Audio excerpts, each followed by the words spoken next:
This is Occult Pop, where we talk about popular culture from an occult lens. Today, we're going to talk about Weapons, the movie. It came out earlier this year, this last summer, and the internet blew up over this. There was like people who were like, this broke my brain. I'm freaking out. I can't sleep tonight. It was very mysterious. There's a lot going on. Everyone has their own opinions. I have mine about what I saw. I think the beautiful thing about that movie is a lot of people were able to put their own take on it, their own spin on it. And that is one of the best horrors. The element of the unknown is one of the most horrific things because our mind can always generate something far worse than what our eyes can, right? So I think that's one of the things that they did, amazing things that they did was capture the mystery behind the horror. So there's so many theories floating around that I really enjoyed on YouTube about this movie. I laughed. The best part of the movie was when at the end when the kids chased the witch. I find it fascinating that in popular culture, in movies, TV shows, music, they've done their homework.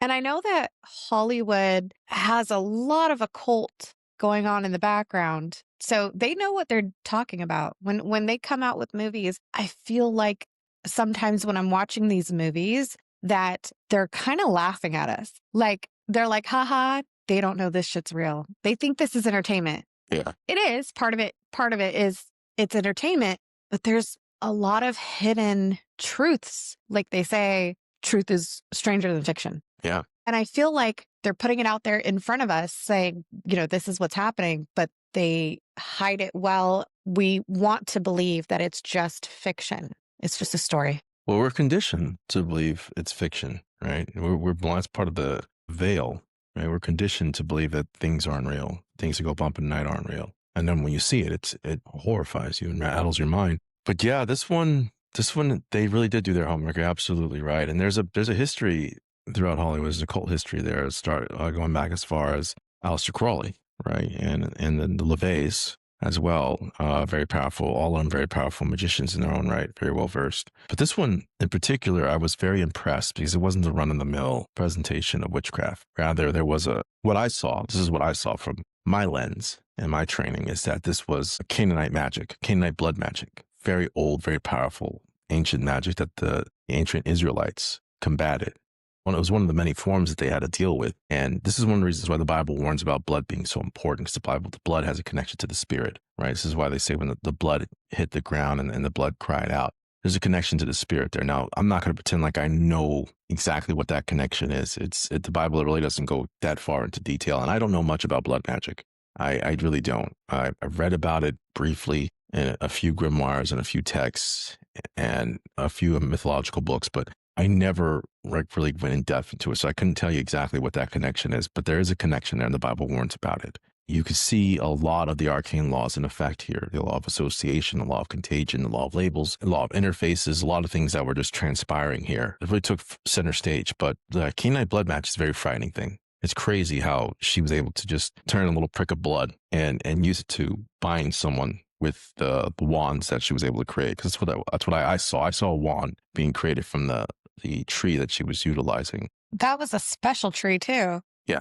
That wasn't just she didn't just grab any branch or twig off of a tree. Likely a tree that was consecrated, probably through dark magic. There are some people that have more of a sci-fi lens on it. They think that the tree was actually controlling her and that it was a symbiotic tree that took over, maybe one of a kind ancient tree that took her over. And that's a pretty good theory as well. But I like to stick to the more occult lens, what I know, what I can explain from my occult training.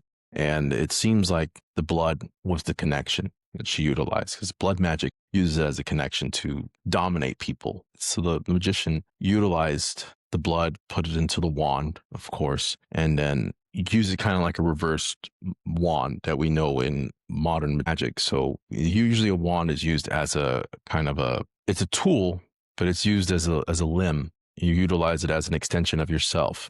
But she used it in the reverse first extension to gain power over the person, which is I thought was wickedly brilliant. But she managed to use it as a reverse extension by mixing the person's blood with it. And then when she snapped it, she was able to basically control their willpower completely, because she was basically, in essence, snapping a portion of their spirit, breaking their spirit to her will. So very powerful stuff. Kind of reminds me of a voodoo doll.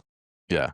And you could see her Like you can see a lot of dark magicians, the negative energy, it prematurely ages the heck out of them. I've met a few dark magicians and all of them look far older than they actually are. Whereas magicians of the right-handed path, magicians of the light, benevolent ones, they're actually the opposite. They're long-lived, right? Because they're closer to God. They rejuvenate. They look younger. They live longer. Dark magicians, on the other hand, they wither very quickly because that negative energy is extremely ruinous. So they're constantly trying to find an edge through dark alchemy, through dark magic, blood magic, things like that, in order to stay young, stay healthy, and to hold off the Reaper a little bit longer. This is the reason why we're starting to see a lot of things like stem cell research happening, the adrenochrome, things like that, that we were warned about. Hunter S. Thompson warned us about adrenochrome in his works. They take it to stay young. And that's just kind of a form of dark alchemy in itself. And this is the reason why they're so desperate to do these things, because dark magic comes at an extremely stiff price. And the reason for that is because to manifest something, to bring something into reality, you first have to create it within yourself. So if you are practicing dark magic and you're festering these dark energies, it first has to dwell within yourself. So it's literally a cancer. And she was dying of cancer. Yeah. She had cancer. And so it grows first within yourself before you can then project it on somebody else, because you have to create it within yourself and then project that will onto somebody else, that will, that intent. Yeah, that's why she was sick. Yeah, usually dark practitioners are falling apart at the seams until, of course, they get that rejuvenation kick and then they're back into it. But yeah, it comes at a price, and it's very terrifying stuff to bind someone's will. This is the reason why the Bible warns us. Jesus warns us to let go of this world. I always go back to that. You got to let go. So those tethers and those connections are very dangerous. And she was able to tether people to her will through the blood. It's not just the blood, though. Her blood gave her that was the key in the ignition, right? That gave her the control. But there was more than just her blood. She needed either the person's hair, or she had her grandson go to the school and collect all the kids' name tags. Not only was it their name, because names have power. Yep. But not only was it their name, each kid created that name tag. Mm-hmm. They wrote their name. And so it was infused with their personal frequency and energy. So it was of them. Yeah. And you wear a name tag constantly. Well, it was on their cubby, but yeah, they weren't wearing it. It was on their. Well, you keep, just saying, you keep it constantly. You associate it with constantly. With that name tag, like the way they were using it on those bins. Yeah. That implied ownership. Yep. They applied ownership to that name tag. This is mine. So this is very similar to the sympathetic magics that we see from like voodoo, hoodoo, Santeria, a lot of the other sympathetic magics that require a reagent taken directly from the victim. So you have power of them. So that allows you to have a connection to them. Because as I explained in our previous episode, the etheric layers don't work like the material realm. Like you may be here, but if I have a strand of your hair, I still have a connection to you. Mm-hmm. Right, through the etheric layers. And that's what makes it very dangerous. Magic and the occult aren't things that we would expect in the material realm. That's why I think it catches so many people by surprise. Another thing is that she did the ritual at 2 a.m. when the veil is at its thinnest. It's called the witching hour for a reason. Negative energy is much easier to channel in the evening because the sun is a natural purifier.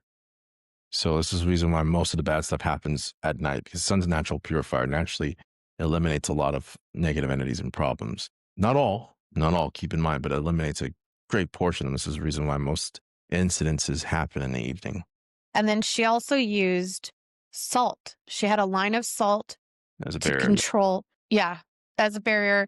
There's a scene when the grandson comes home and I think it's like when his parents are first taken over, like controlled. He goes up to the grandmother's room. He's walking in and his parents are like standing sentry and they're like completely like dead eyes. And there's a line of salt, like a barrier, like you said. And so they were contained. They were she was using them as like her guard dogs and they were contained until he stepped over and then it triggered them and they charged at him. Like a very dark form of metaprogramming. Yeah, a very radical and dark form of metaprogramming. Interesting, yeah. Would you say that what she did specifically to the parents and the adults, because she was controlling their actions, would you say that was like a form of zombie-ism? Yeah, I think the whole thing was, but, the same like, when you look at voodoo practitioners and they create their zombies, the same thing, it's done through sympathetic magic and blood magic. It's still the same 2 elements that are processing the spell. So, yeah, I would say it is that, yeah. They did a very good job showcasing it without actually teaching people the preparatory methods. That would be extremely dangerous for that knowledge to fall into a lot of people's hands, but my hat's off to them if it is what we see. Because that movie, of course, is like so many people are walking away with so many different theories. But if it is what we see, my hat's off to them because they did an amazing job covering the occult aspects. Very impressive with everything they did, from the tree to the blood to the salt to the ritual portion to understanding the connections and laws of magic and the arcane. It's very impressive. And she specifically was targeting the children because they have that youth Yeah, that she was trying to get that back. She was trying to like heal herself of the cancer and basically essentially to take their youth for herself and one, become healthier and also become younger, yeah. bring that youth to her. So that's why she had those children kind of just locked up in the basement, just like zombied out. It goes back to a lot of the things the Bible says about these dark Canaanite sorcerers, these negative practitioners, always victimizing children. So thank you for joining us for this episode of Occult Pop, where we look at popular culture through an occult lens. And keep in mind, this is all just our opinions. And if you have an opinion or a theory on this movie, we'd love to hear about it in the comment section. Like, Yeah. share, and subscribe, fam. Thank you. And probably I should have said at the beginning, spoiler alerts. On this show, obviously, we're comparing movies, TV show, and music and talking about the occult symbolism used and its accuracy or not. So just expect spoilers on every episode. So if that's something that you don't want us to ruin, don't watch. Probably best not to watch this one. Yeah. Yeah, but I think most of the stuff we're going to talk about is older stuff. It's older stuff. Yeah. Hopefully everyone's seen it by now. So I think it's out right now on streaming. So hopefully everyone's seen it by now. We're not creating too many spoilers right now. Awesome. Thank you for joining us on our inaugural episode of Occult Pop, and we'll see you on the next one. Take care, fam.